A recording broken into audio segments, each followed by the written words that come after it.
आप देख रहे हैं गौतम बुद्धा टाइम्स, सच का साक्षी। बैंकॉक पहुंचने पर प्रधानमंत्री मोदी ने भारतीय संस्कृति की जीवंत झलक देखी। गुजरात का गरबा और स्थानीय थाई समुदाय के मंत्र।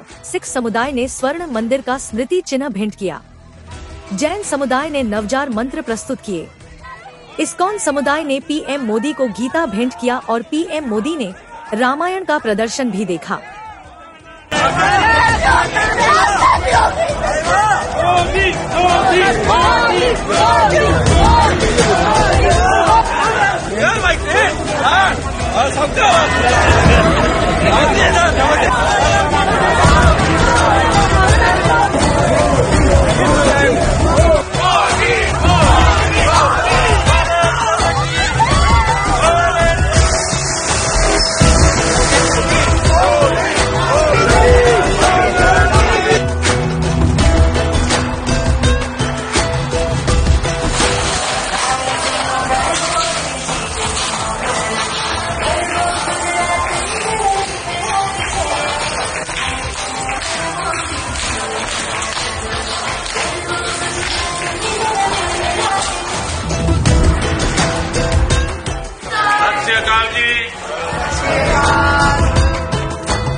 ओम श्रीमात्रेवो नमः। श्रीमात्रे नमः। ओम श्री विष्णुदेवो नमः। श्री पित्रे नमः।